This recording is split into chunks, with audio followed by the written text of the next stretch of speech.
ಅನ್ನೋ ಮಾತನ್ನು ಹೇಳ್ತಾ ಇಂಥದ್ದು ನಿಲ್ಲಬೇಕಾಗಿತ್ತಂದ್ರೆ ಆ ಶಿಕ್ಷೆ ಆಗಬೇಕು ಅವ್ರಿಗೆ.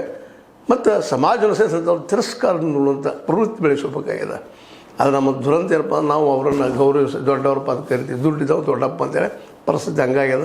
ಇದೆಲ್ಲ ಕಾರಣ ನಮ್ಮ ವ್ಯವಸ್ಥೆ, ಬರೀ ವ್ಯವಸ್ಥೆ ಮೇಲೆ ಹೇಳೋದಲ್ಲ ಬಿಡೋದಲ್ಲ, ಅದು ತಿದ್ದುವಂಥ ಕೆಲಸ ನಮ್ಮೆಲ್ಲರಿಂದ ಆಗಬೇಕಾಗಿದೆ. ಸರ್ಕಾರ ಮತ್ತು ಜೊತೆಗೆ ಜನರಿಂದ ಆಗ್ಬೋದ ನೋಡೋಣ ಮುಂದೆ ಏನಾಗ್ತದೆ. ಆದರೆ ಆದಿದ್ದು ಮಾತ್ರ ಏನು ಹೇಳಿಕ್ಕೆ ಸಾಧ್ಯ, ಕನ್ನಡ ಅಂತಾರೋ ಮತ್ತೇನಂತಾರೋ ನೀವೇನಂತೀರಿ ಅಂದ್ರೆ ಅದನ್ನು ಅಂದು ನೀವು ಬಾಕ್ಸ್ದಾಗ ಬರೀರಿ ತಿಳಿಸ್ರಿ. ಇಂಥ ಹೋಗಲಿ ಅಂತಂದು ಬಾಯಲ್ಲಿ ಹೇಳೋದಲ್ಲ. ಹೋರಾಟಕ್ಕೆ ಏನು ಮಾಡೋಕ್ಕೆ ಸಾಧ್ಯದ, ಏನೇನು ಸಾಧ್ಯ? ಪ್ರಾಮಾಣಿಕರನ್ನ ಆಯ್ಕೆ, ಅದಕ್ಕೆ ಒಂದು ಮತದಾನ ಪ್ರಾಮಾಣಿಕರನ್ನ ಆಯ್ಕೆ ಮಾಡಿ ಕೊಡಿಸೋದು.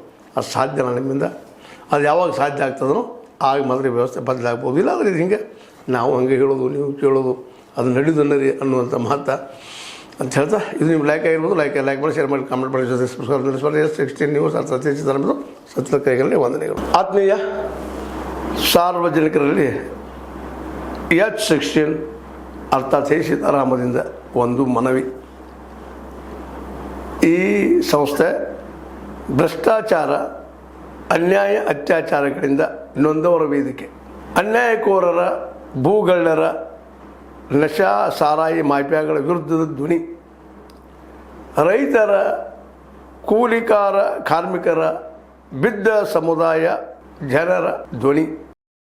ಬೆಂಬಲವಾಗಿ ನಿಂತು ತನುಮನ ಧನದ ಸಹಾಯಕ್ಕೆ ಸಾರ್ವಜನಿಕರಲ್ಲಿ ಕೋರಿಕೆ. ದಾನದ ಸಹಾಯ ನೀಡಿ ಸ್ವಾತಂತ್ರ್ಯ ಪತ್ರಿಕೋದ್ಯಮ ಉಳಿಸಿ ಬೆಳೆಸಿ. ವಂದನೆಗಳು. ತಮ್ಮನ್ನೇ ನಂಬಿರುವ ಮಲ್ಲಪ್ಪ ಇ ಜೋತಾವರ್. ಈ ಕೆಳಗಿನ QR ಸ್ಕ್ಯಾನ್ ಮಾಡಿ ಅಥವಾ ಈ ನಂಬರ್ ಅಂದರೆ 7411402405ಗೆ ಇಲ್ಲ 9686864852ಗೆ ನೀವು ಫೋನ್ಪೇ ಮಾಡಿ, Paytm ಮಾಡಿ ಅಥವಾ ಇನ್ನಾವುದೇ ಮಾಧ್ಯಮದಿಂದ ಗೂಗಲ್ ಮೂಲಕ ಸಹಾಯ ಮಾಡಿ ಈ ಪ್ರಾಮಾಣಿಕ ಪತ್ರಿಕೋದ್ಯಮವನ್ನು ಉಳಿಸಿ ಅಂತ ಮತ್ತೊಮ್ಮೆ ಮನವಿ. ವಂದನೆಗಳು.